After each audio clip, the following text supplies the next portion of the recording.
Today is May 30th, 2008. I'm Eric Michnick, and it is a pleasure to conduct this interview for the Dakota Memories Oral History Project in Colum, North Dakota. Can you please state your full name, including your maiden and middle name? Well, Marie Rall, that's my maiden name, Klettke. Born March 5th, 1922, in Redcliffe, Alberta, Canada.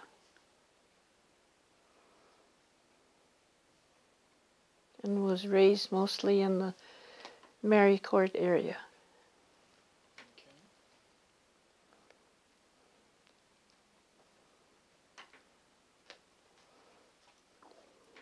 Have you ever heard an interesting story about your birth? No, not really. I can tell you beforehand. I should, unless I forget it before when my folks got married in September of 21. When they came home from the wedding, of course they were all dressed up. Mom had white shoes on and her wedding dress, and they got stuck on top of the hill. And they had to get out and push. I was trying to remember that so I could tell it, so before I forget it. Okay. When you were born, was there a midwife or a doctor present? That I couldn't tell you. I cannot tell you that. Okay. Could you share some of your earliest memories with us? Oh, well, when I was real small, let's see, what is the first thing I can kind of remember? I was real little, and my grandpa wasn't too well, and he'd sit by the house there, and the railroad track went past the place there. He'd sit there, and I was scared of the train, so every time the train come, I'd run over by his lap and stand between his legs till the train went by, because I was scared of the train. That I remember.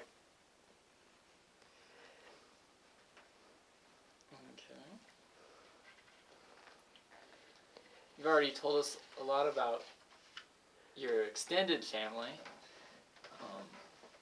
and we looked at some of your uncles and aunts in there. Did you have a favorite aunt or uncle?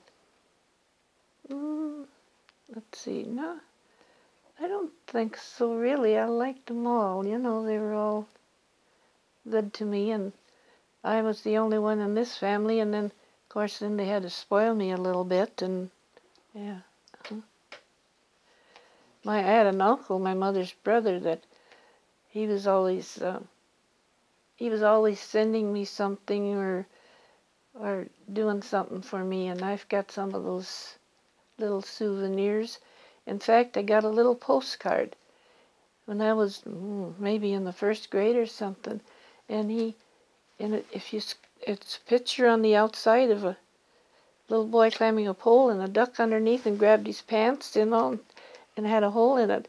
And you know, that card, you squeezed it and it's quacked like a duck, and it still does, and that's about 80 years ago. I still have it. Okay. And then I have my mother's wedding crown that she wore on her wedding day. I still have that.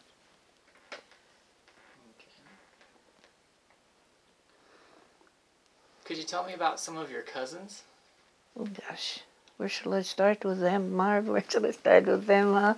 Oh, I have lots of cousins, and oh gosh, get into all kinds of trouble or whatever, and I don't know, let's see, mostly on the Rall side, I think, my cousins that I was together with most, but gather at farms and all the games we played, and what else would we do? Some bad things once in a while, I suppose. And, yeah. What types of games would you play? Oh, I suppose a lot of times outside, hide and seek, or a card game, you know, board games we'd play once in a while.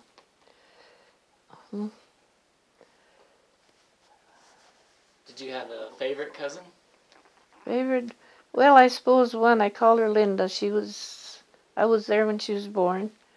And then when I got married, she was my flower girl. And then when she got married, I was attendance at her wedding. And she stayed a lot at my folks. And she was kind of my favorite, and she always writes, and she comes, well, about every 2 years she comes. She's out in Nevada. And she comes out here and visits, so. Yeah, she calls me like her second mother, I guess. Yeah. Okay. Her name was Linda Rall Edwards. Her last name is Edwards, Linda.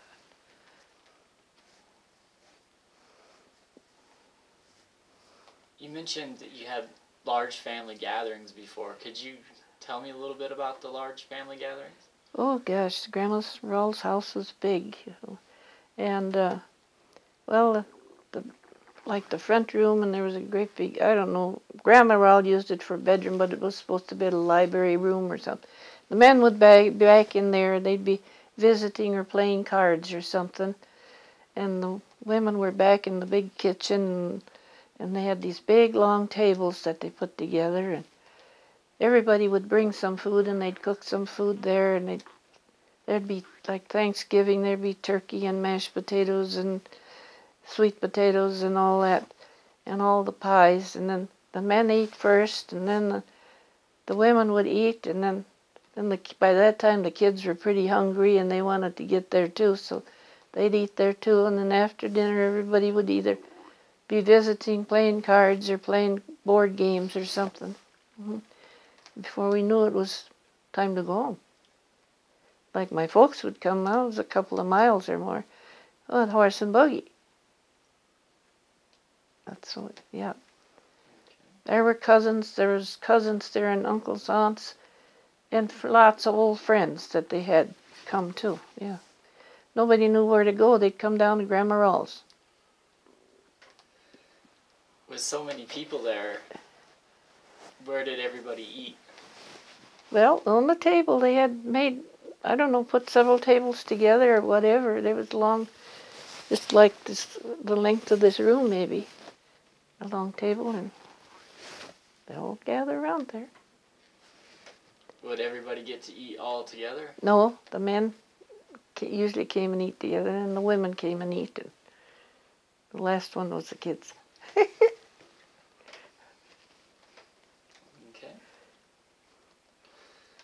I can remember between the kitchen and the dining and the front room and stuff. There's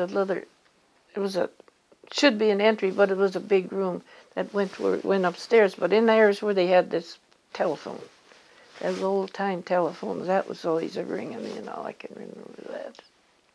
Yeah. Okay. Could you tell us about your father? My father, well, he was born in Nelson, Wisconsin, and well, he worked on the farm. Well, the boys all stayed. My grandpa died early, so they did the farm work and did other jobs. And how was it? My mother was around North Dakota then. I don't know. They got to Marycourt or somewhere, and that's where my dad and my mother kind of got to know each other. And then my mother's folks moved to Canada, and she went to work there. So Dad came up to visit and work also in the glass factory, and that's where they got married. And he was a farmer all his life. After the glass factory job, then he was mostly down by Marycourt. And then of course we had a farm between Marycourt and Cullum here.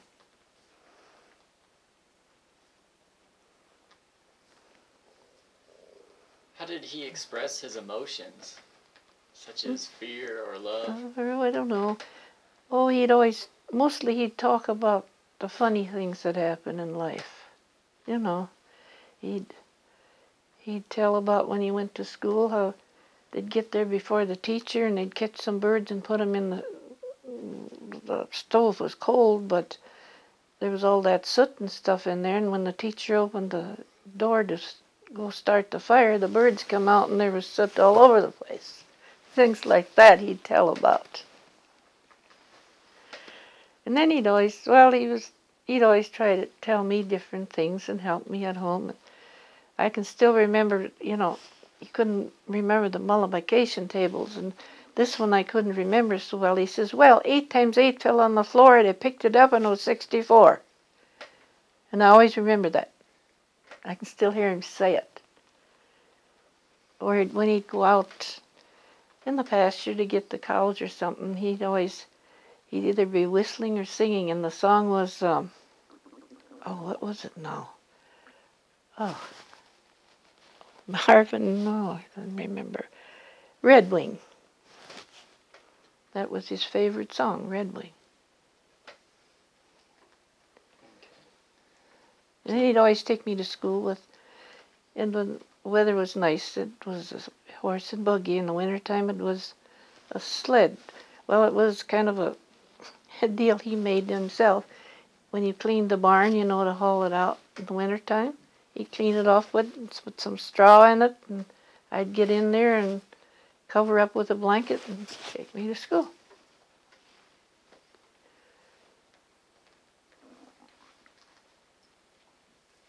Did you ever have any adventurous rides to school with him? No, well, the neighbor along the way he was a big talker, so if we was out there getting a load of hay, my dad would stop and they'd talk, and I'd wait, and I'd get cold, and they would talk, and they would talk.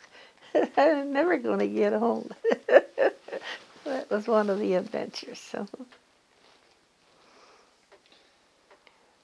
Was there ever anything that happened on your way to school that never allowed you to get to school?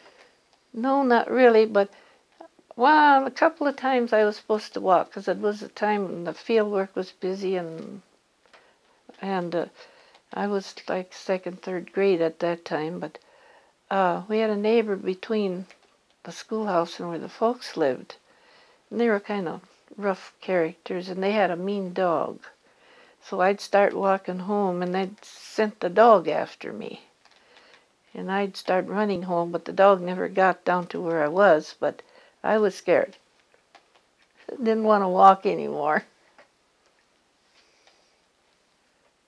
Okay. You told us a story earlier about being stopped on the way to school one time. What happened then? The what? You were stopped from going to school one time? What happened then? Oh, yes, that was when I was in the 1st grade. And it was in 1929. Folks just lived a little ways from the school, and I walked to school.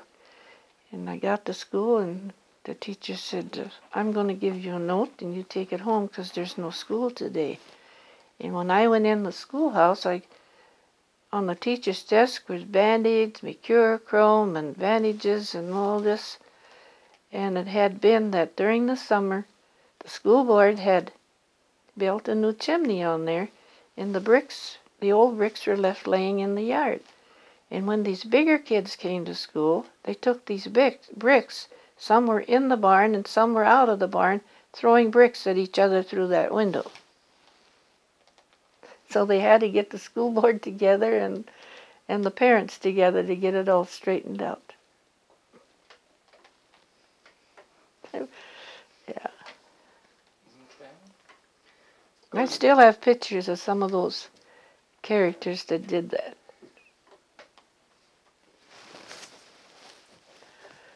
Okay, going back to your father, could you describe your relationship with your father? Oh, pretty good, yeah. Mm-hmm. Yeah.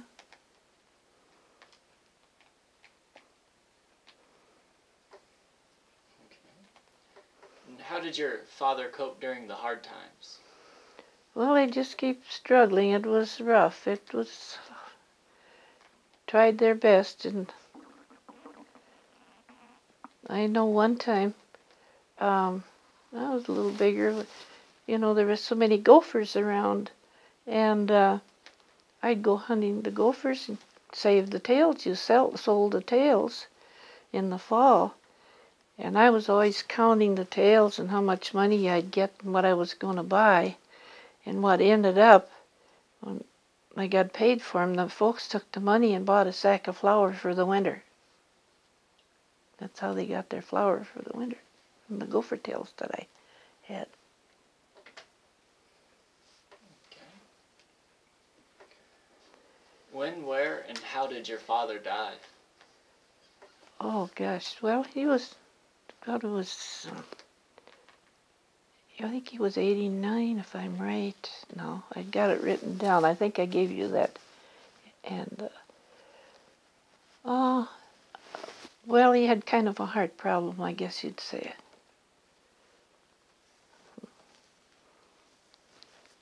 They lived in town right in the next, when they retired, right in the next house here. Yeah, I know he kind of liked trees. In the farm he lived on by Marycourt, there wasn't any trees. So about a mile or longer than a mile north of there was something like a gravel pit or something there. So one day he walked down there and there was all kinds of trees going around. So he dug out a tree and carried it all the way home and planted it behind the house. And that tree was there for years. It got real tall.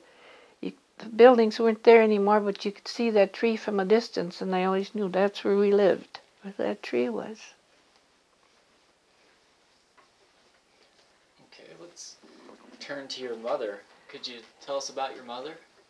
Oh, she was always making sure I was dressed nice, and she'd always like to sew dresses for me and things like that. And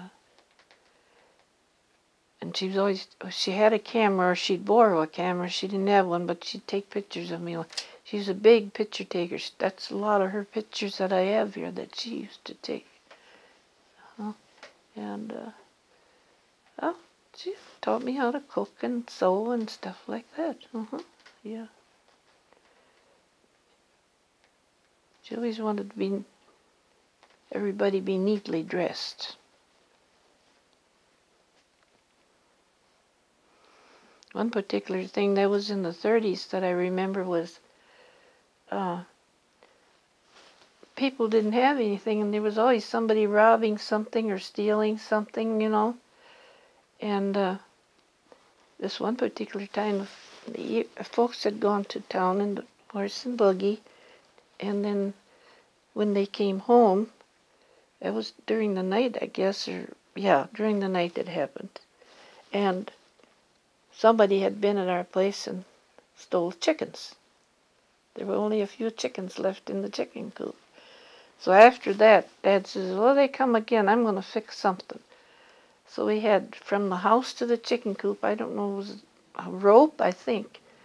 And at the end of the rope in the chicken coop and in the house, he had rigged up a bucket with a lot of stuff in that if they'd open the chicken, if they were in bed or something, if they'd open that door, that would make a big racket and they'd wake up. But they didn't have to use it, but that's what they put up in case. Okay.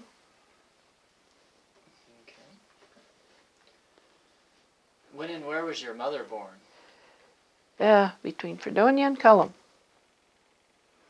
There, the foundation where the house was, there's still some rocks and stuff left there. And do you remember what year that was? My mother was born, what year was that now? I've got it written down somewhere. But okay, no problem. How did your mother express her emotions, such as love or anger? Oh, I don't know. She'd either be real quiet or, usually real quiet.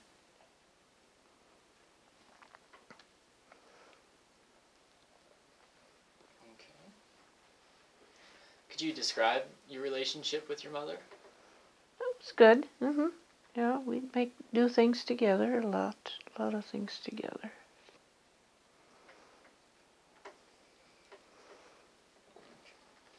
What was her profession? Just housekeeping, and before they were married, she worked in the glass factory, and before that, she worked for her uncles, either in the house or out in the field.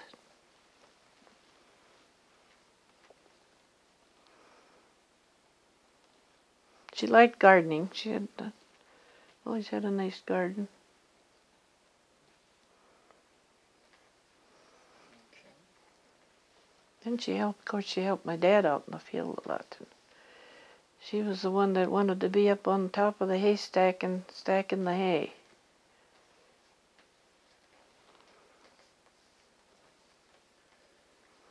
How did she cope during the hard times?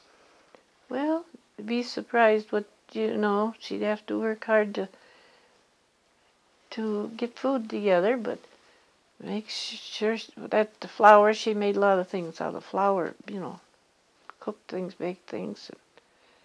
And then, of course, the garden, did as much canning as she could that she'd get from the garden. And it was surprising the meals she could make out of, the things from the garden. Of course, they did their own butchering. They had chickens and hogs. Wasn't many, but they had a few of each. Okay. When, where, and how did she die? Oh, Grandma, she was 93, I think it was. And, she had a stroke.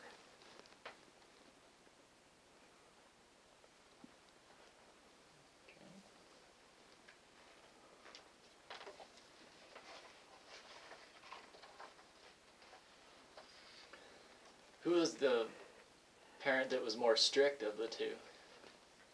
My mother, I guess. Yeah.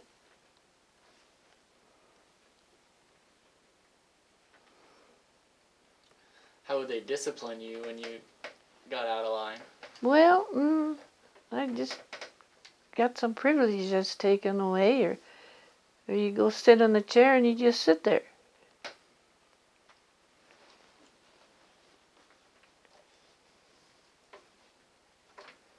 Who influenced your life more? Both, I think, both things, yeah.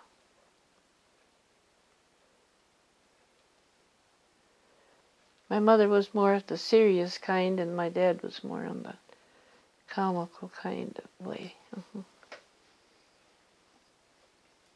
Could you describe their marriage for us? Well, I think I told you some of it, they got married in Canada and got all dressed up and got stuck up on the hill and had to get out and push with their good clothes on. And that's about all I remember. I got pictures of them, and wedding picture. What did your parents like to do for their pastimes? I don't know. Go visiting. They did a lot of visiting. Of course, when there was a holiday, or they'd like to go to parades and stuff like that. Were your parents involved in politics at all when you were growing up? Not much. No, not much interest in that.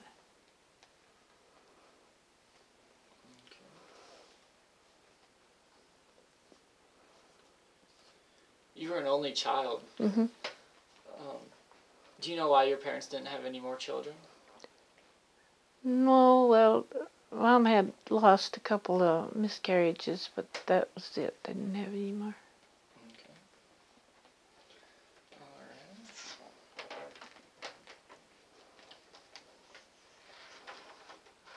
They just had the one to spoil, that's all.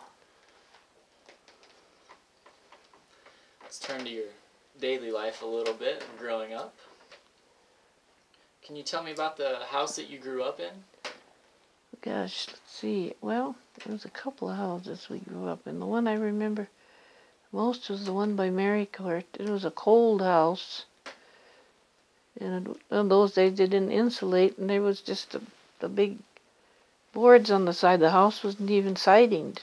I remember we lived in one room in the wintertime, and my mother and her goldfish all the time. She had it sitting on the middle of the table, and there all they had to heat the house was the cook stove, and the beds were in there, And I know one morning they got up and there was ice in the fishbowl. My mother got in there and warmed up the fish with her hand.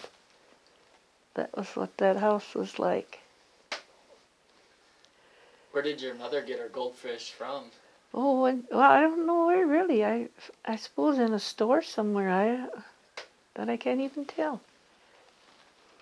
Another other odd thing they always had pets or something of some kind.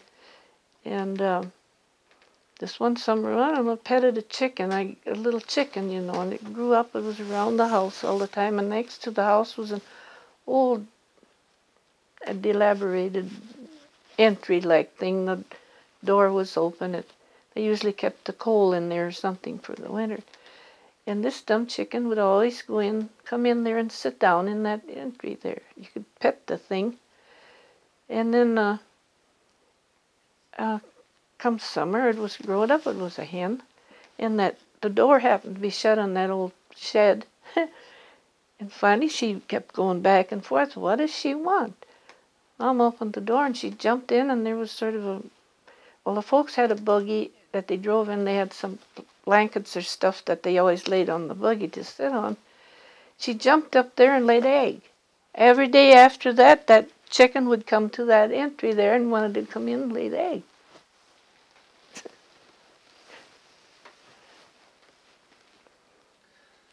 So, how often did you move then? How many different places did you live? Well, see, they lived there. There was two different. One other place, it was towards between here and Cullum, and then another place they moved on after that. 3 different places, farms. Well, 4 really, but they weren't there very long. It's from Grandma and Grandpa's place a little while, from Grandma and Grandpa's place there for a while there. That was when they came from Canada. You mentioned that the house was cold. How did they try to keep it warm in the winters? All they had was the cook stove and then all the coal. That's all. And of course, well, if they had scraps of wood around or something, but especially in the summertime, if you need the cook stove for cooking, and then they use it for heat once in a while. Cow chips. We'd go out there and pick bags and bags of cow chips. Every time you went to get the cows, you took a gunny sack along with you and picked it full of cow chips.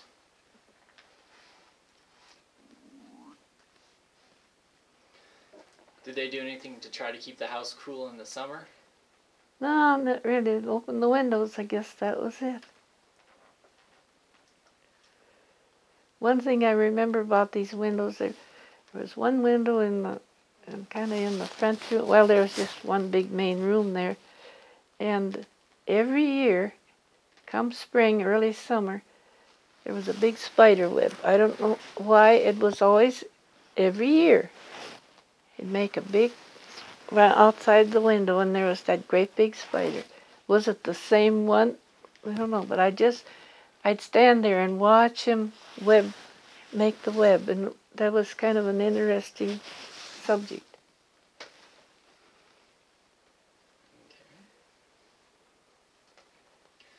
You mentioned that a lot of people went to your grandparents' house. Did your parents ever entertain guests? Yeah, but they had a smaller house, but yeah, we'd have guests, yes. What was it like when guests came over to your house? Oh, that was exciting. Especially the kids sit and listen to the older ones talk. Yeah. Did they do anything else besides visit, besides talk when they were there? Not really. Not really. One thing I remember, I had an uncle that used to come there, and he had a dog. What was that dog's name? I don't remember his name right now. Jeff is the dog's name. And he'd bring the dog along, and the dog would want something to eat, so you'd give him butter bread. But if you handed him the bread with the butter up, he wouldn't take it. You had to give him the piece of bread upside down, the butter under, then he'd grab it and eat it. I'll never forget that. I can still see that dog do that. Did you have any pets of your own when you were growing up? Not really. You know, just cats and whatever dogs we had around.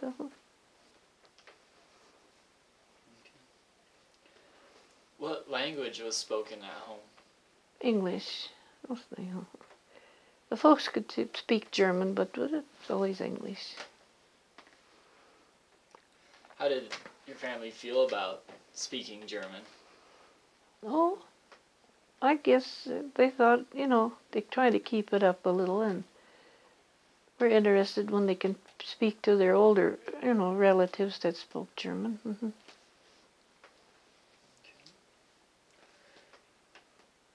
Where did you go to the bathroom? Oh, outhouse. Outhouse, yes. Any cold in the winter time. Yeah. Could you describe the outhouse for us? Oh, there were different ones in different places. Just a regular old-time outhouse is what it was. The two-holer. Okay. How often did you take baths?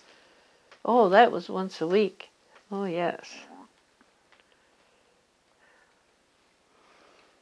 And where did you get the water from to take your baths? Oh, from the well. We had to pump it. Go out there and pump it by hand.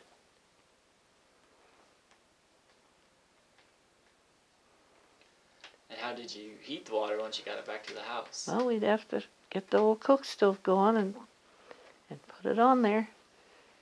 And usually the cook stove, what they called a reservoir on the end of the stove, we'd fill that with water, and that always stayed warm in there. So that's where we needed some warm water, we'd get it out of there. Okay. Did you have to share your bath water with anyone? No, that was the only one, so. Okay.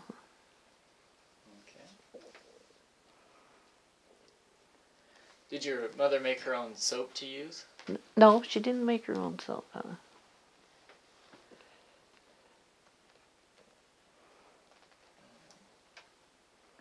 How often were you supposed to brush your teeth? Supposed to brush them every day, but I don't know. They saved on the toothpaste, I guess, because it was expensive. Anyway, at that time it seemed like it was expensive, but. Okay. Who usually prepared the meals in your family? My mother.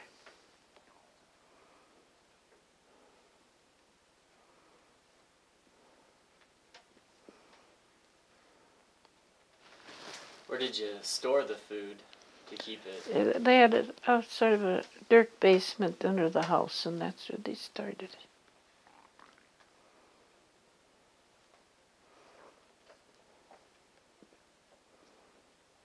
What type of things would they keep down there? Oh, the potatoes and other vegetables and their cream and milk.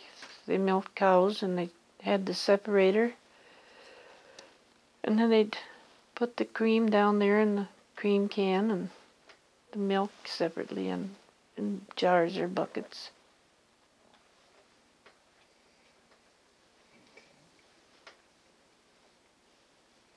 Did your dad ever help in the kitchen? No, wasn't much of a help in the kitchen, no.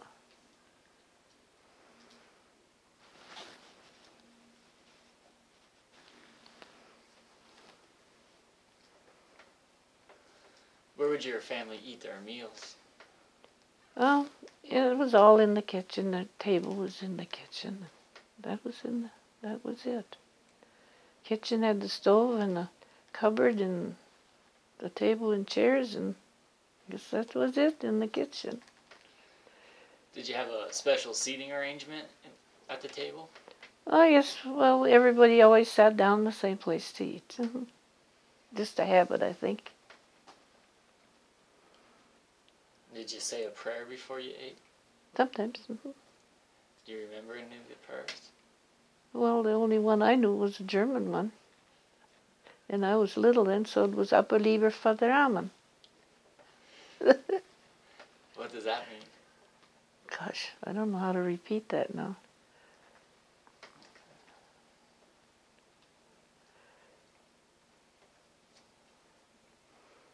What were some of the favorite meals that your mother cooked?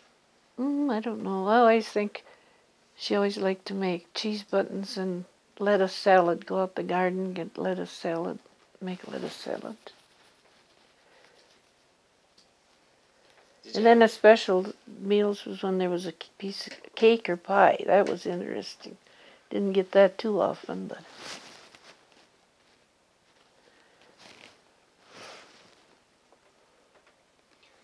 Was there any meals that you disliked? No, I suppose there was probably some. I probably got tired of fried eggs or something like that.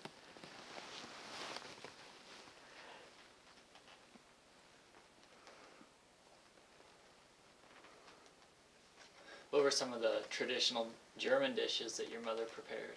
Well, it was dumplings, cheese buttons,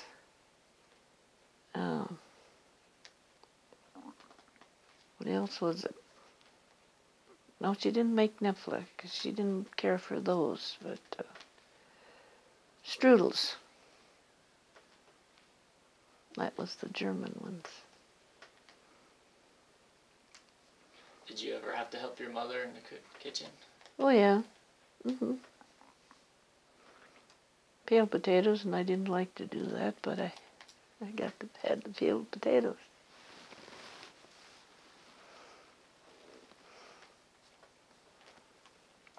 Did your family ever make ice cream?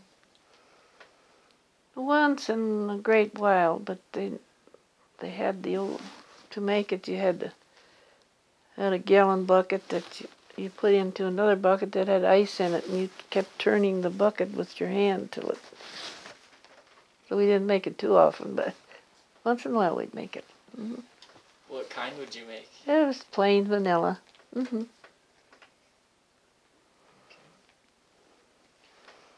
You mentioned earlier that your family did their own butchering.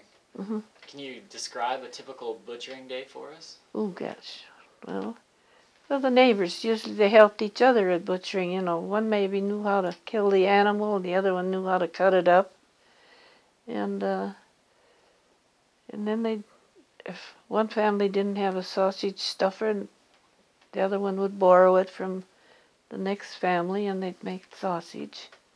And then they'd smoke the hams and the bacons. Do you remember how they made the sausage? Oh gosh, they'd pile it up on the table, and they'd get in there and mix it with whatever salt and pepper, or whatever they want. Garlic. I put garlic in it. I think some of it did.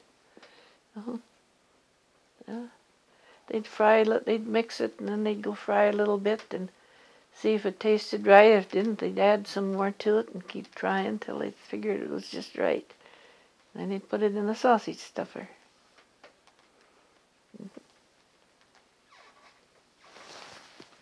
Do you remember what the casings for the sausage were made out of? No, they always bought the case. Well, they didn't clean them, but some people did clean their own casings. But you folks that I remember, they usually bought their casings. Okay. You also mentioned that your mother did canning. Can you describe how she used to do her canning?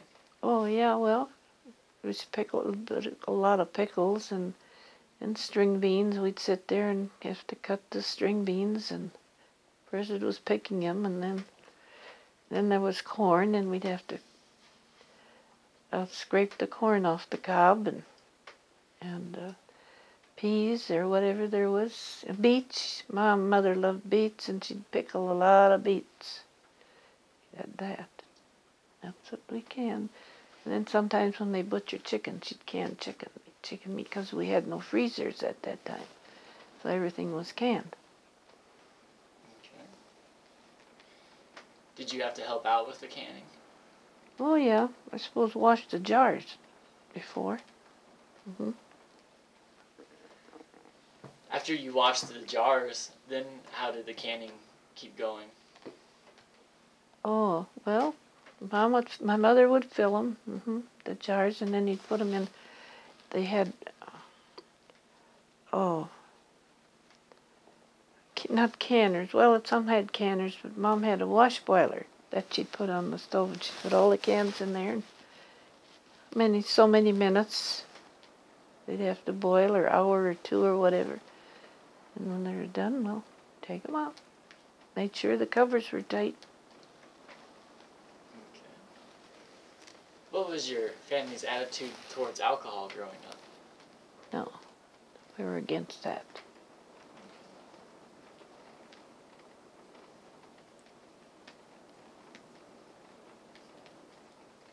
You mentioned earlier that your mom sewed a lot. Did she make all your clothes, or did you buy them at the store? No, she made most of them. It was once in a great while that I'd get a button outfit. That felt great when you got a new button one, you know.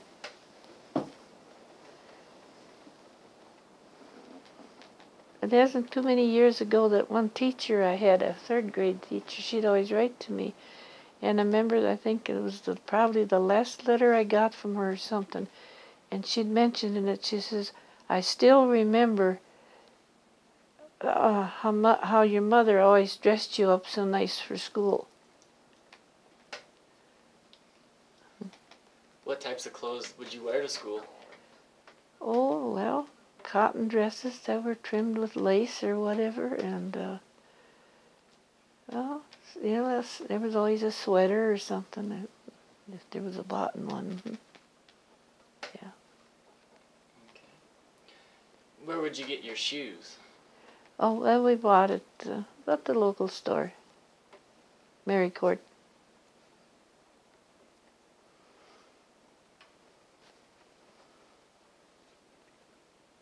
How often did you get new shoes? Well, maybe once a year. If you needed them for school, you got new shoes.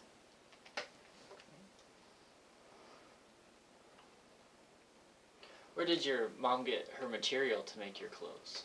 At the local store, if she'd get someplace else, and she'd find. Usually my grandma would send material.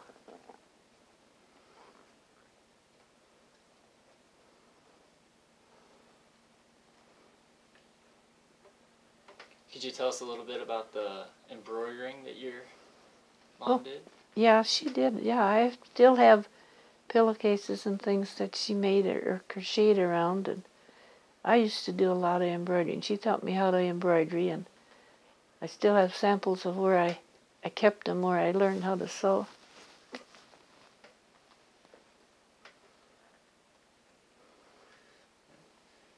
When did your family first get electricity? Oh gosh, my family, my folks, oh gosh, that was when REA came in, but I don't know what year that was now. The first time they had electricity when REA came in. Were you still living at home? No. Okay. When did you first live with electricity? Gosh, let's see. Trying to think now what year that was. Got it from Edgley. That's, well, I can't tell the year now, but. Roughly how old were you? Oh, we were married then already. Yeah. Okay.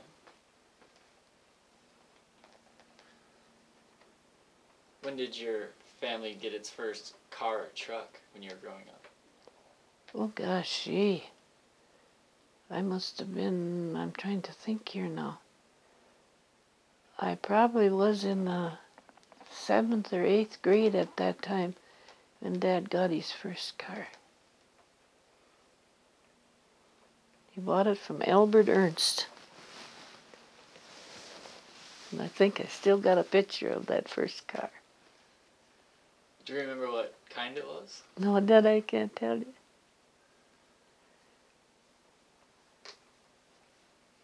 How did this change your family's life? Well, maybe we went more. I don't know. You know, probably got to town a little oftener than we usually did.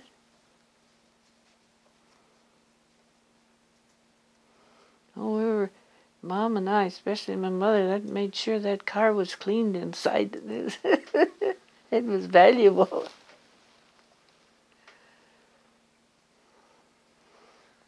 When did your family get a telephone? Never had it. My folks never had a telephone. Did your folks have a radio? Yeah, old battery-packed radio.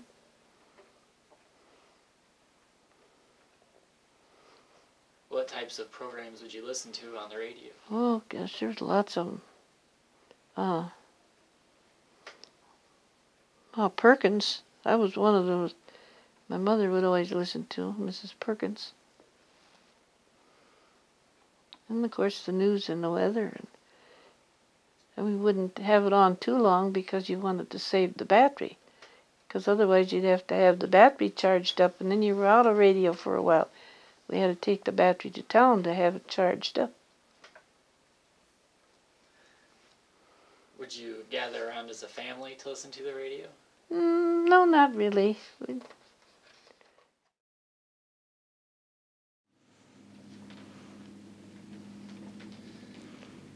Could you tell us about some of the chores that you had to do as a child?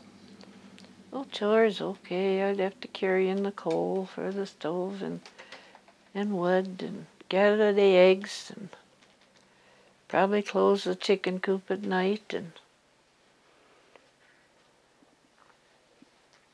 if there was any weeds to pull in the garden, I'd have to do that. Yeah. What type of foods would you grow in the garden?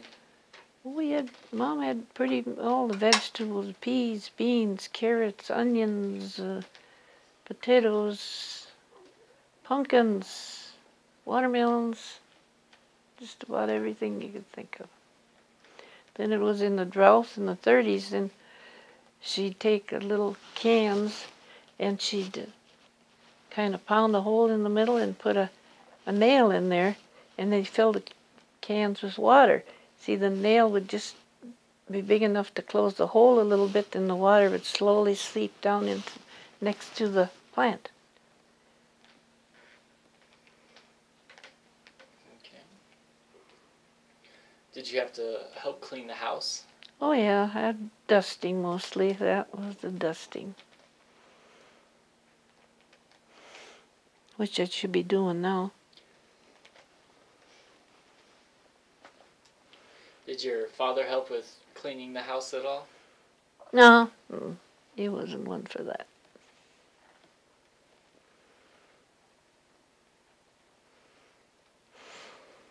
How often would you do laundry?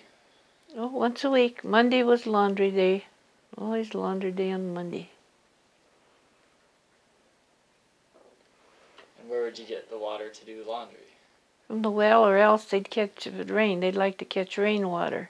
They'd put out tubs or buckets or something to catch the drip when it dripped off the roofs.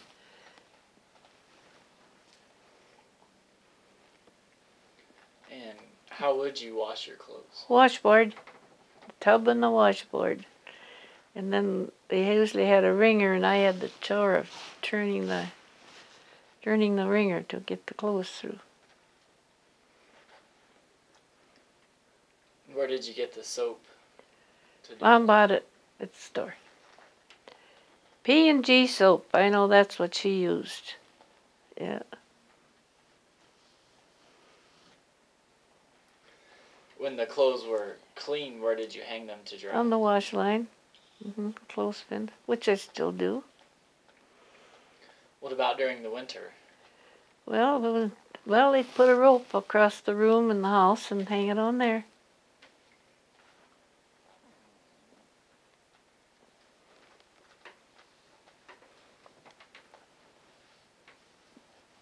Did you ever have to work out in the fields?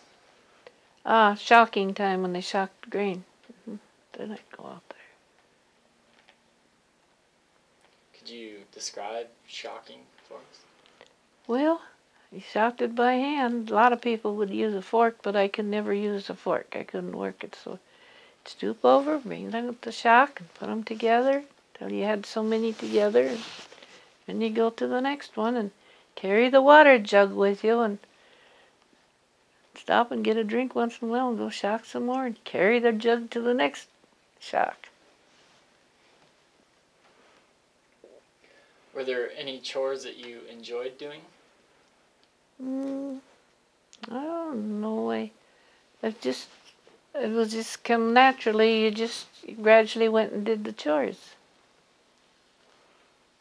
Not feeding the chickens because they had a bad rooster and he'd always chase me. I had a swing in the barn that Dad had made. And I'd go swinging, and sometimes I'd be swinging, there come the rooster in the barn, and I couldn't get off the swing, and I had to just stay there until he went out of the barn. And sometimes that took quite a while. He was a big one of those big red roosters, and he had such a pretty colored tail, but he liked to chase me. Were there any chores that you disliked to do?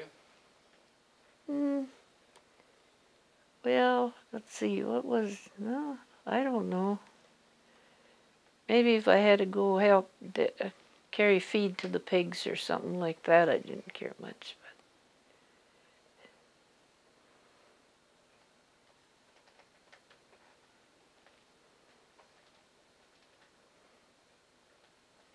Were there any differences between your winter and summer chores? Well, yeah, I suppose. In wintertime, I didn't have much to do. Dad did all the chores then. I didn't.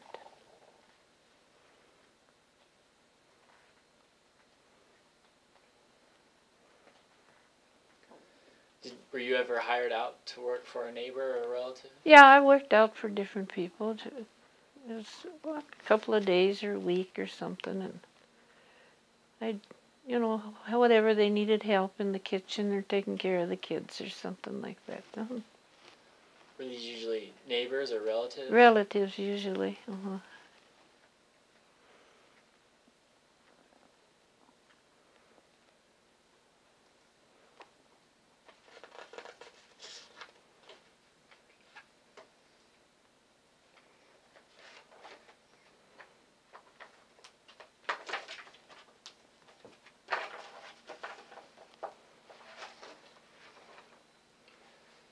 Alright.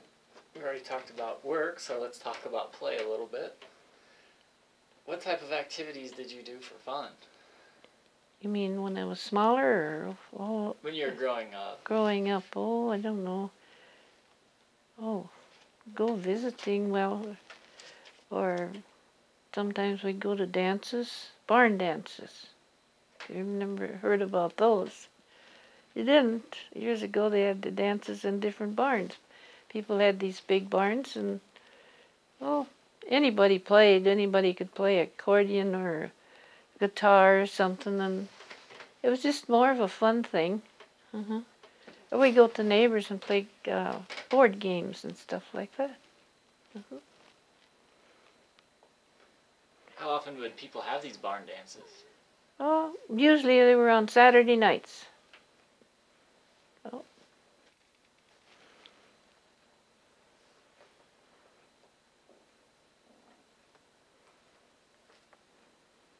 Then we go to movies a lot. Go to town to go to movies. They were only a quarter to go see a movie. And if you could afford it, you bought a bag of popcorn with you. What were the movie theaters like? Like a city auditorium or something. And like Mary Court City Hall, that's where they had their movies in. And like, for instance, down there was a guy, for a few years, the guy from Oaks that used to come up and give the movies usually on Saturday nights. Of course, Cullum had their own theater here, so. Did you ever watch movies outside? Yeah, yeah, outside next to the building. We'd sit on the grass and we'd show the movies. Okay. Were there any games or activities you played out at your farm? Not really. Sometimes the neighbors out there, some would get together, play baseball, or go out and play ball games outside. What types of toys did you have as a child? Me, dolls, I guess. I had lots of dolls. I don't think I played much with them, but I had every chair in the house full of dolls. I still have some. My first doll. It's down in the basement there. First doll. What were these dolls made out of? Well, one was kind of a rag doll, a little one. The other one, I don't know what you call them, porcelain, them dolls. Yep. Did your mother or father ever play with you? Not unless it was a game or something, like they'd sit down and play the cat and mouse game or something like that, yeah. But that was it.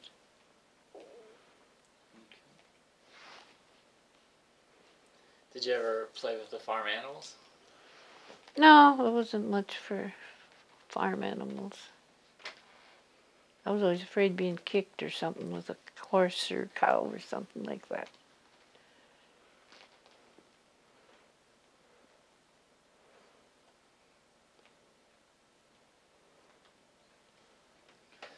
You mentioned going to town.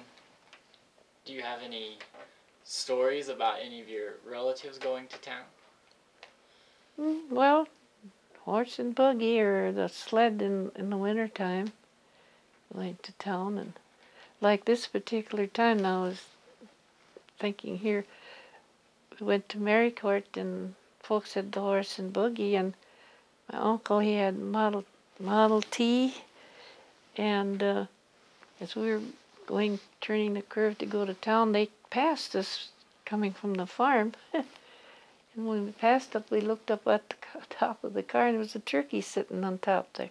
Apparently, when they left for town, the turkey was going to roost for the evening. She sat up on the car, and they didn't know it was up there till they got to town. People told them the turkey was up there.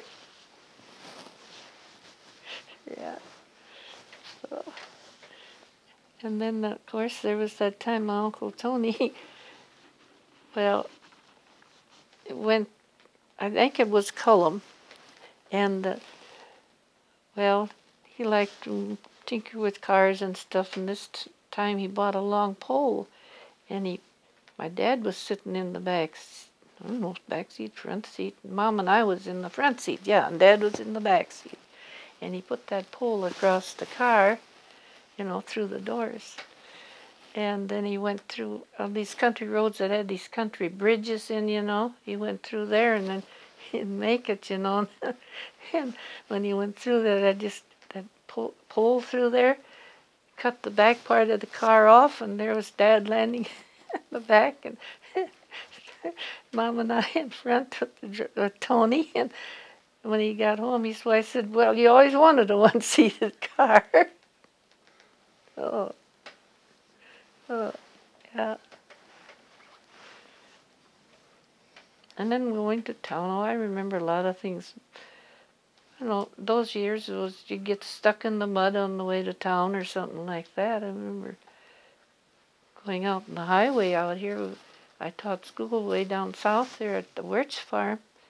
And I know going home from town, we'd get stuck and somebody'd come by and pull us out. And now it's a paved road. When you went to town, did you ever go to anybody's houses? Oh, sometimes, like Mom and I, Dad wasn't ready to go or something, we'd go to someone's house and visit. Well, then he'd pick us up.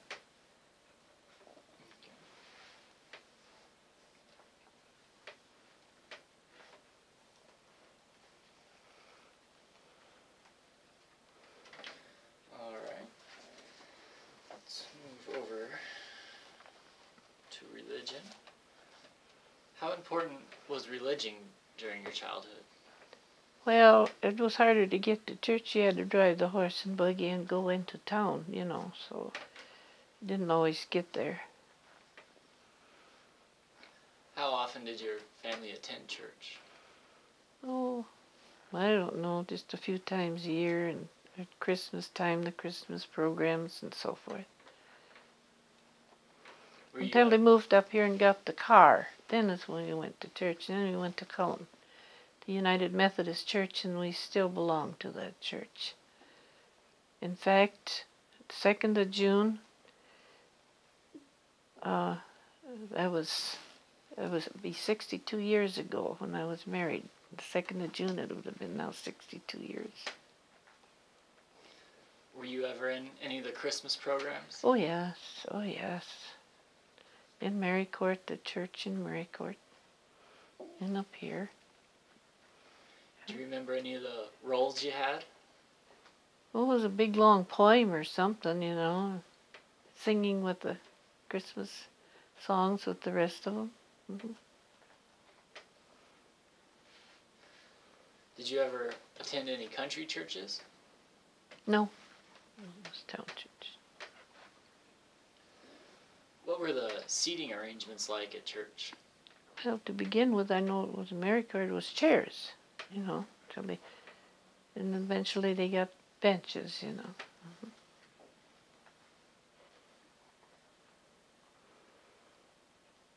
And where did you sit when you went to church? The kids usually sat up front, but they don't nowadays, I don't think. But yeah, kids all went up and sat up in front.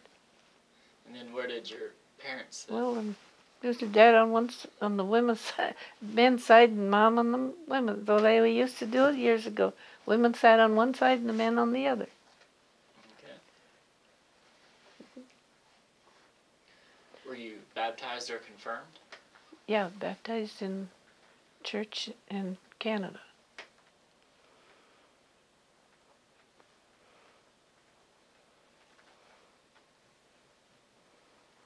And then years ago, when you went through the 8th grade, you know, they had graduation exercises at that time.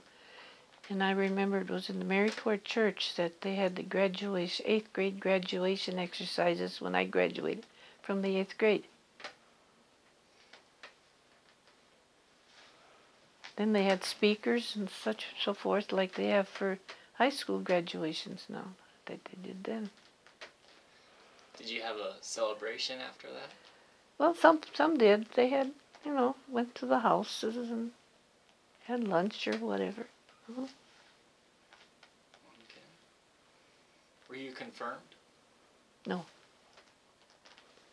It was kind of, you had to go to confirmation. You had to stay in town or something. And it was those years folks couldn't afford to pay, you know, to stay in town. So.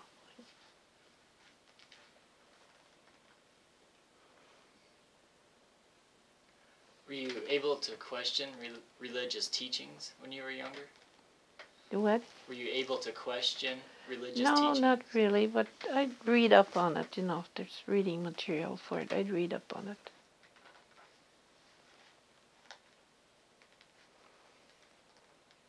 Did your parents restrict anything because of religion from you? No, no.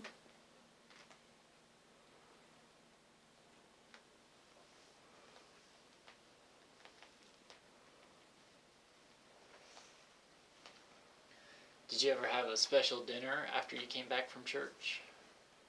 No, we'd eat if we get something made before we went to church. If not, we'll just eat lunch, you know what there was, just lunch.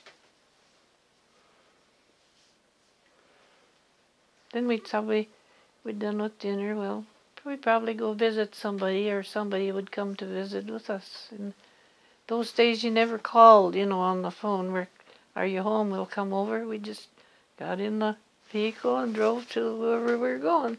They were usually home. How did you decide who you're going to go visit?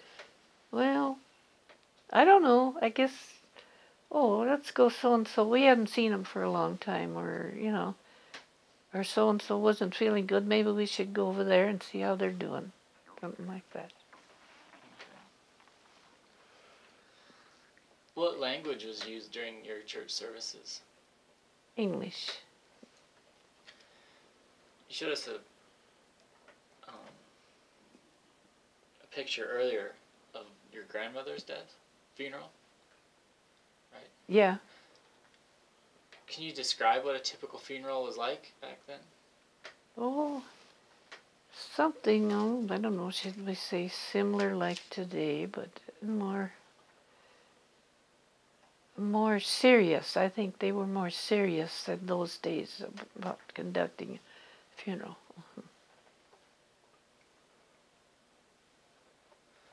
My grandma's funeral was, Grandma Rall's funeral was in the church, yeah, by Menango. But then her body was shipped to Wisconsin.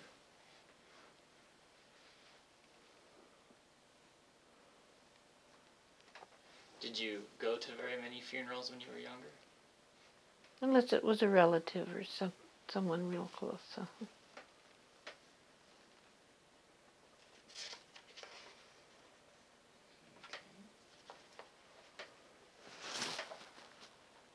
Let's talk a little bit about holidays. What was your favorite holiday? I don't know, I suppose Christmas. Why did you like Christmas? I don't know, it seemed, maybe more relatives happy and the gifts that come and the trees. I used to like Christmas trees. Decorate them. And one thing I'll have to tell you, I had an uncle, he never married, and he was always giving me something. One of my big dolls that I have, he gave to me. And this one particular Christmas, you'd get these catalogs in the mail. And I'll remember I went through that catalog and there was such a nice pencil box in there. It had a drawer in it and everything in it, colors. But the folks couldn't afford it, but I just love that. Come Christmas, well, here comes Victor with a gift for me. Well, what could he be giving me? Here it was, that pencil box, and I hadn't mentioned it to him. And he had my name printed on in gold on it. And I had that pencil box for years till there was nothing left of it anymore. That was one of my remembrance of Christmas. How that turned out that I wanted it and he had ordered it and got it for me. Where did your family get their Christmas trees? Usually bought it. Yeah, they were about 25 cents a piece. What did you decorate them with? Well, when I was smaller, didn't have much. We'd save any foil or something that during the year pieces, or color like a round circle or color whatever, or stocking or something, and tie it on the tree. Okay. Were there any special foods that you would eat during Christmas? Well, I don't know. I suppose we'd get a turkey or something, something that special like that. Would you celebrate Christmas at home or would you go to somebody else's house? We had a habit for many years. The folks that one year we'd have it at one relative's place, the next, at the next, alternated from year to year.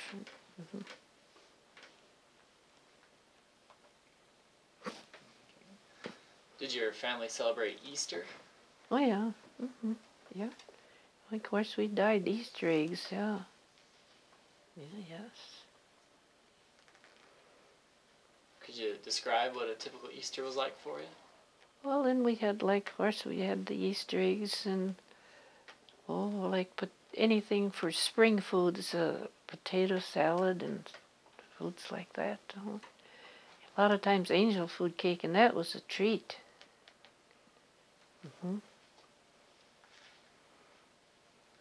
Would you go to church for Easter? Sometimes. Sometimes. That's if we didn't have the dinner at our place, we went to someone else's place, then it was easier to go to church first. But otherwise, you had to cook a meal, you wouldn't, probably get it done by noon. Did your family celebrate the 4th of July? Oh yeah, we always went someplace. Watched the parades. Wherever town or whatever place around that was having it, we'd go. Would you ever buy any firecrackers? Oh yeah, my mother liked that. She'd always make sure we bought firecrackers. What type of activities were going on in town during the 4th of July? Usually parades. Yeah.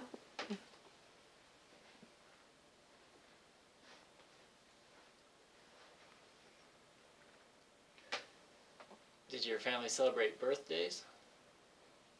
Oh, well, once in a while, depends on what year birthday it was. Yeah. What were some of the special birthdays?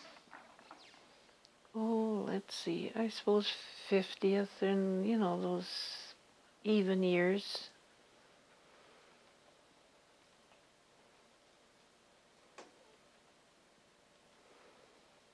My mom liked birthdays, so we always usually made sure she got a birthday cake on her birthday.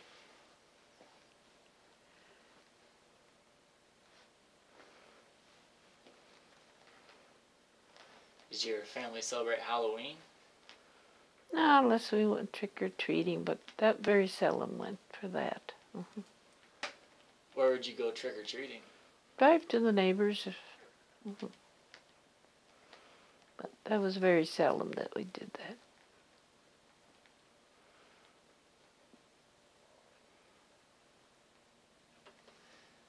And did your family ever celebrate New Year's?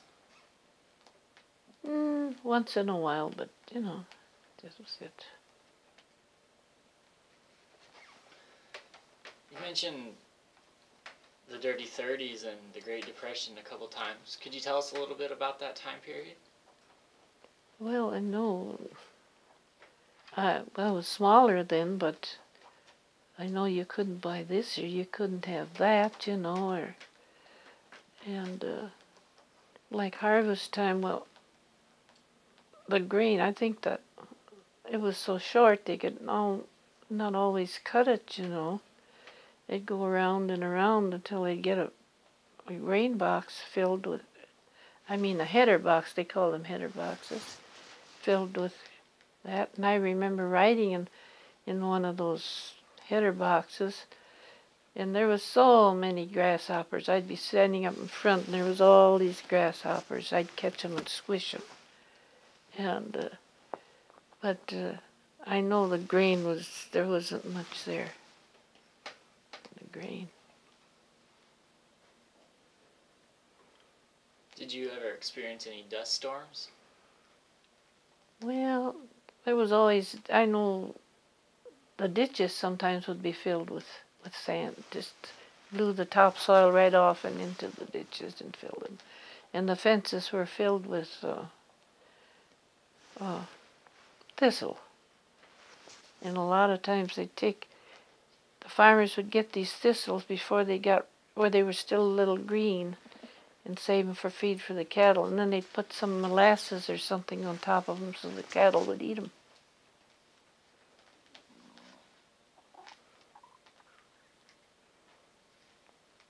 Like one year I know there wasn't much feed for the cattle, and farmers were in the fall were forced to, having to sell their cattle or they couldn't sell them. There was, how was that now? The government would come around and get the cattle, then they'd pay just so much for them. It wasn't much, but then they'd take, I know this one particular year, they took them down to Marycourt, and then they'd butcher them there, so you could get all the meat you wanted, but you could only take so much. There were no freezers then. You had take and can what you could, but that's because there was no feed for the cattle. They had to get rid of them some way.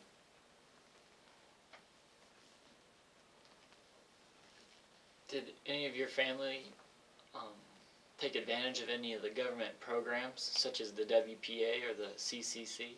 WPA, no, Dad didn't, but I went to this, what do they call it now? So I know I was on this, they had it down in Marycourt. They had it for the young boys too, but they had a sewing deal there where you did a lot of sewing.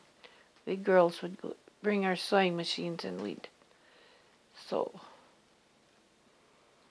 And one unusual incident about this, we had this sewing thing, and we were supposed to drive from Marycourt to Edgeley for something they were going to show us about this sewing. And, well, how are we going to get there? learned. Well, somebody said, well, I can ask my brother for a car. So he finally gave in, because then gas was hard to get, and tires. That was World War II. What started, and well, I don't know how many. There was about 7 of us or something like that. Got in the car and started towards Edgeley. Got a flat tire. Well, nobody knew how to fix a tire. One of the girls says, well, I'm going to try and jack it up and see. I think there's a spare, but I don't know if it's any good or not. Well, all at once somebody did come driving by and looked at it. And he started laughing because they had jacked it up under the gas tank. But he did get the tire fixed a little enough so he could get to Edgeley. But he stood there and laughed at us having jacked the car up under the gas tank. What types of things would you sew? Oh, there was everything from little girl dresses to baby clothes to, dresses, a lot of dresses for children. And I know hemming a lot of diapers, that I remember.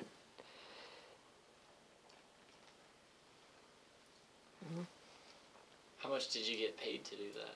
Gosh, I don't remember. It wasn't much, but it was something for us to do and do a little work. All right. Is there anything you'd like else to tell us about the Dirty 30s? I don't know if I told you about the gophers. Did I? I'd catch the gophers and was planning on what I was going to buy with that money. Well, that ended up, when I got the money, the folks took the money and bought a sack of flour for the winter.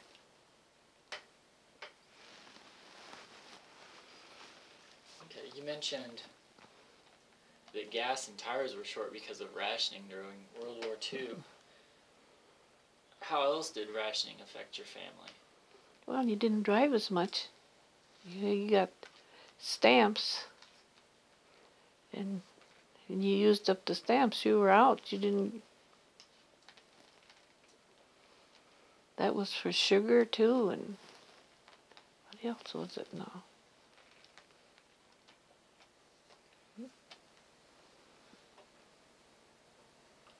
How did World War II affect your family? Well, I taught school during those years because my husband-to-be was in the service for 3.5 years. And during those years I taught school. And they were kind of interesting years in a way, especially now if I think of the pupils I had then. And when I stop and think what some of those pupils turned out to be, one was Curtis Gaynard, and I know he was a funeral director, and he's in Jamestown. He still is. Never in the world would I thought of him being a funeral director. But I enjoyed all my pupils, and I hear so much from them. And I taught a school down south here. It's called the Wirt School, and you know Audrey Fergine, you were there. And I stayed at the Ted Wirtjes, and they had 3 girls and a boy, and I had them in school, and I stayed at their place. And to this day, I'm still their second mother. I hear from them all the time. They're always keeping track of so many of the other pupils, too. I don't know. I enjoyed kids. Was anyone in your family drafted in your extended family? No, not well, we weren't married that time, but Bill was drafted, yeah. He said he was in 3.5 years, never had a furlough or a leave in all those years.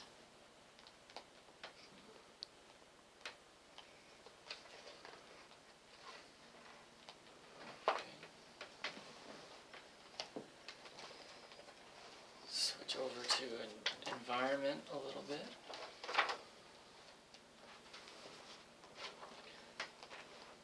was it like growing up on the plains? I guess it was, if it's just natural, you just grew up there and just enjoyed it. I never did like driving around in the hills, so.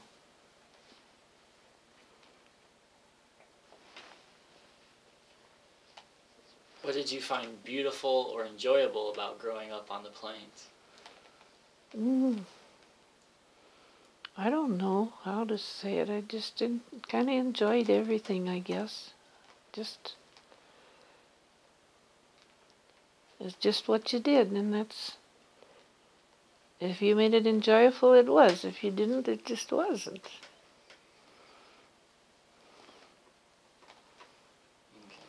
I know out on the farm, once in a while, I still think of this. There was just a little trail road from the house from the farm to out to the main road, which wasn't much of a road, but every year, I think I could still go out there and see that. There was a robin had a nest in that certain place by that road every year, and I enjoyed watching that. When she'd come in the spring and lay the eggs, and they had the little robins there every year.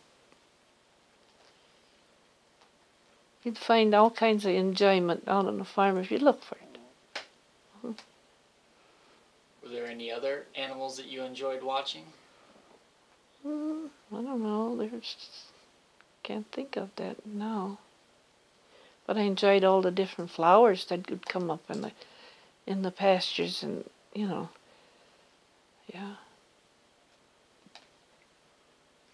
What were some of your favorite flowers? Crocuses.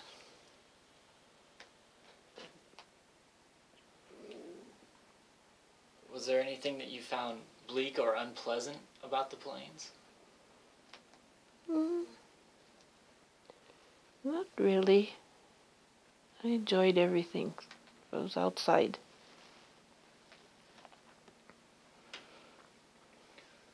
What were winters typically like for you? Oh, well, I was smaller. I guess I enjoyed playing out in the snow, and I could get out there and make snowmen. I know Dad made me a sled one time, a homemade sled, but he made it. It wasn't too big, but it was made out of heavy boards, and it was so hard to pull. I was pulling it around. So he made me a sled out of old boards that he had, and they were such heavy boards. Okay. Were you ever kind of trapped by the snow on your farm during the winter? Gosh, I can't remember. Oh, once in a while you couldn't get to school. You just couldn't get through. But I don't know. I always find something to entertain myself with them. Yeah. Okay. Could you describe a typical fall for us? Oh yeah, I suppose it'd be the end of the gardening, and you'd have to clean that out, and what else? Make sure the potatoes got in the basement before they froze.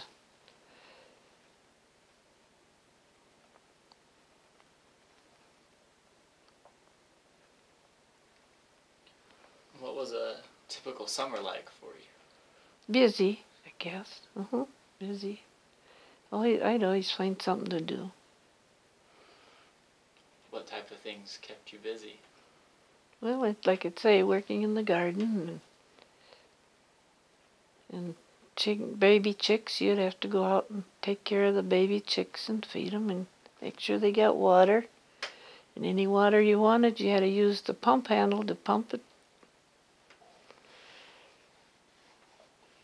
Yeah, I know one year we had, well, this would be fall now, some sunflowers, big heads of sunflowers.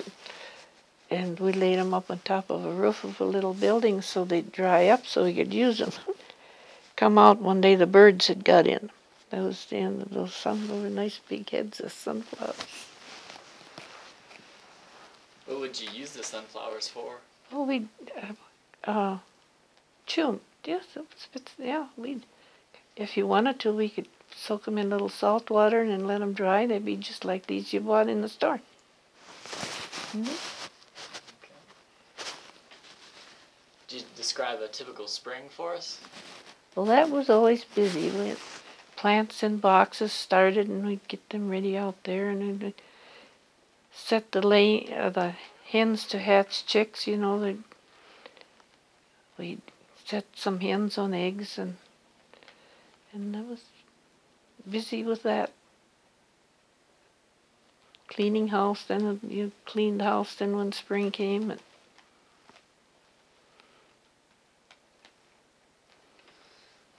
Out of all those seasons, which one was your favorite? summer, I guess. Then I could get out and we could go places. And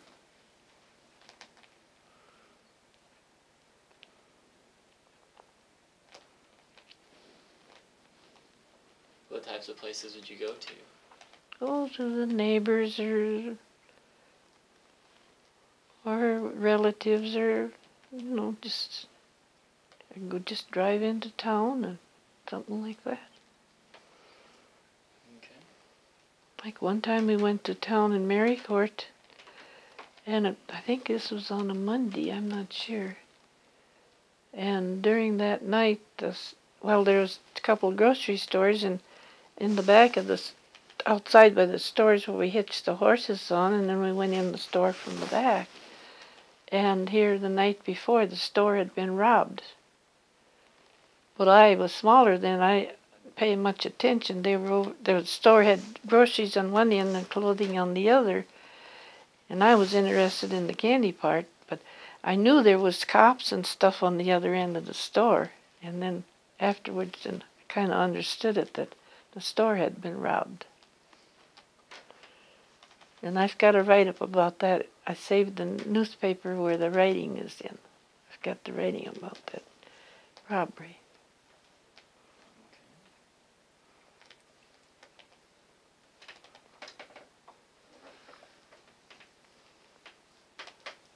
We'll change from environment here, and I understand that you have a story about Charlie Chaplin.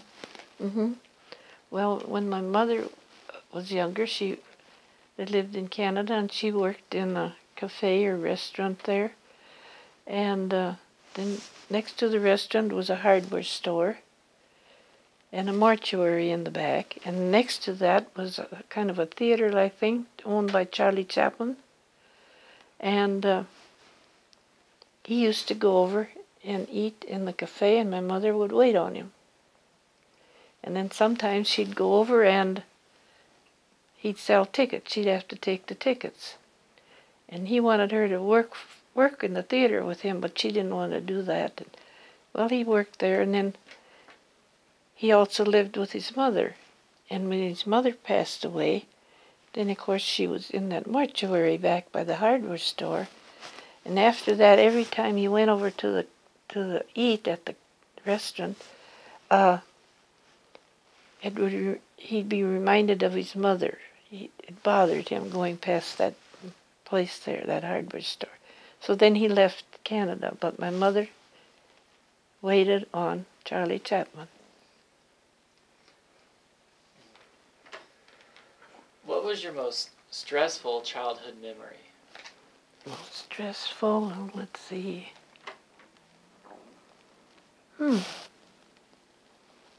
Trying to think here, nothing much that I can think of. I was one that always had a sore throat and stuff, and those were the days that I didn't like. I was always having sore throats or, something like that. Those I don't want to remember. But otherwise, I don't think there was any. I enjoyed life. Did you ever go to a doctor for your sore throats? Well, there wasn't doctors close around at that time, and a lot of times the folks couldn't, afford a doctor, so you cured it up with Vicks or whatever. And I remember one time I was looking out the kitchen window, and I was going to walk away, and I couldn't walk. I don't know what it was, and they couldn't take me to the doctor, but I was kind of what you call knock-kneed, and I couldn't hardly walk for for maybe a year or so before it started clearing up. And what it was, I don't know. But I remember that so well. Standing there and turning around, want to walk and couldn't walk. My knees. Yeah. Were you confined to a bed then for that year? No, I tried to do the best walking I could, though I kept at it. Maybe that's what helped, I don't know. Okay. You mentioned the Vicks. Did your parents have any other home remedies that you used for things? Gosh, I don't know, I suppose hot tea or whatever, something like that. Something hot, usually. Or, sore throats. Mom would rub the throat and have a bunch of rags wrapped around my neck. Whether it helped, I don't know, but I got rid of it anyway. Okay. What is your happiest childhood memory? Gosh, there have been a lot of them, childhood memories. Oh, I suppose when me and my cousins would get together and get into mischief and stuff. Those are memorable days. What types of mischief would you get into?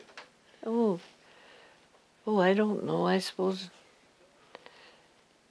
Well, probably,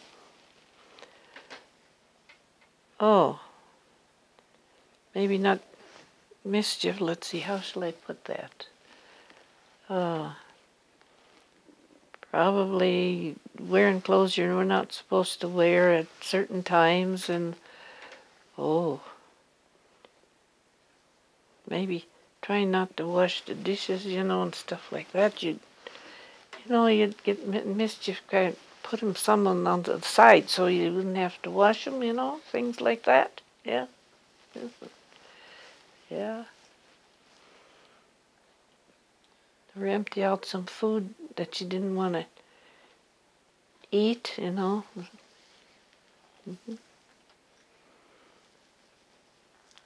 What was the most adventurous thing you did during your childhood? Well, during my childhood, adventurous things, gosh.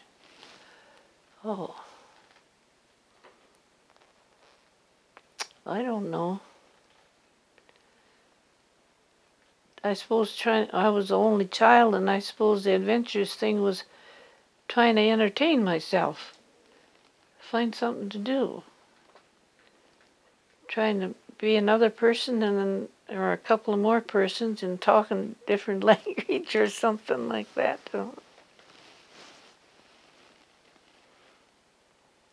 Did you ever get bored being an only child? Oh, I suppose some days you'd get bored. You were tired of coloring, you were tired of reading or something like that, and you didn't know what to do. Especially on a rainy day and you couldn't go outside.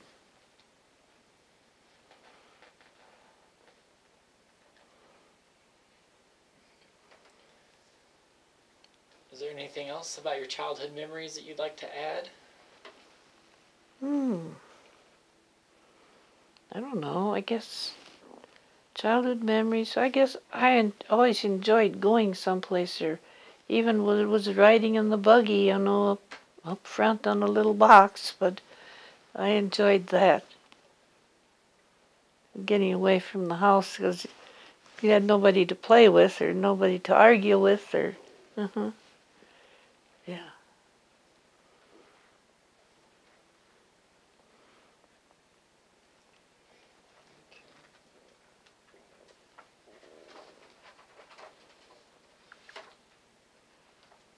Why do you think it's important to share your story? What? Why do you think it's important to share your story? Well, I suppose the younger generation don't know how things went all these years back, yes. Because I know I've just got these two grandchildren, and I start talking about it, they, interested. Some things they can't even hardly believe, that actually happened. Yeah. Are there any other thoughts or observations that you'd like to share? Well, I don't know. There's been many ups and downs, and but I didn't think I was going to get any grandchildren because Marvin got married late in life, and that was a joy. I got Amanda, and now she didn't think I'd ever be around to see her graduate and then do so good. And like my son here, well, he'll do anything for me, whatever, and always surprises. You never know. Come, you want to go along to here or there to. Yeah, I say I'll go along. Anything if I can get out the house, I'll go along. And you'll be surprised what he's got in his mind when he takes you. Now, like I was over in the manor in Edgeley for 2 years because of that stroke I had. And gosh, there wasn't a week that he didn't come in and pick me up and take me someplace. He knows I like that, It just, you get your mind off of everything else.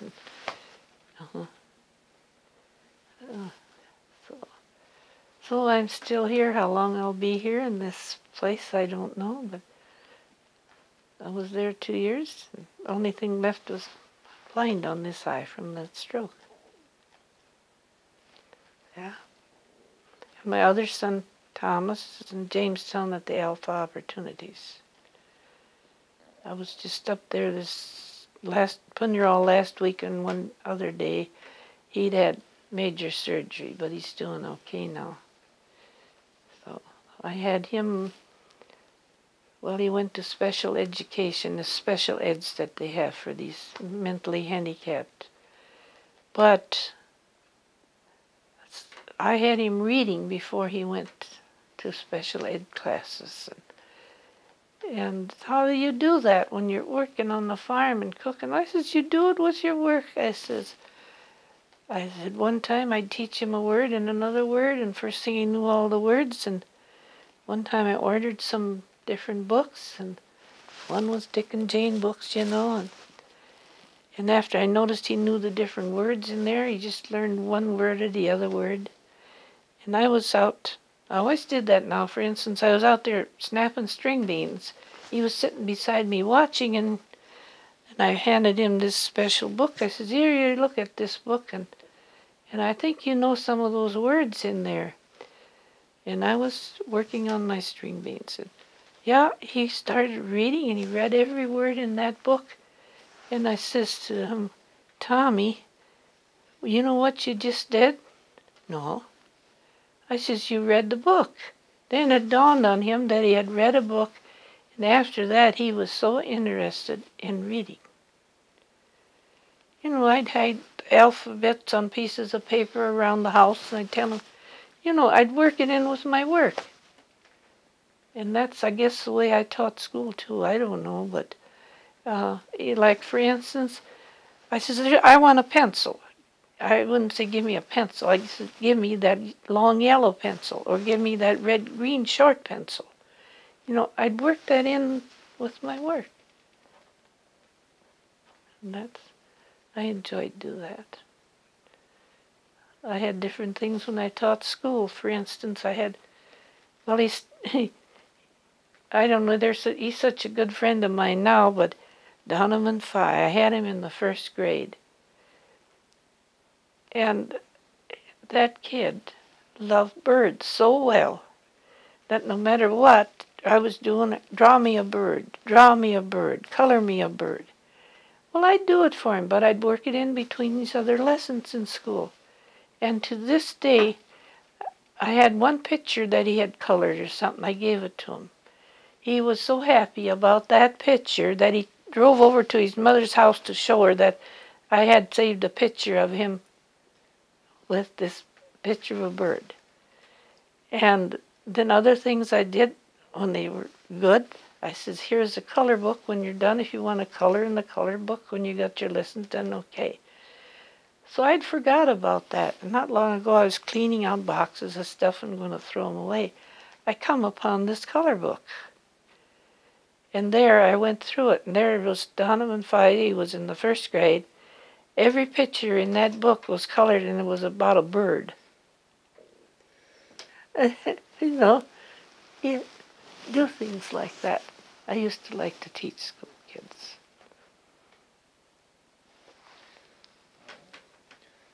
Well, thank you very much for taking the time to share your stories with us this afternoon. I suppose I'll think of something after you're gone, but...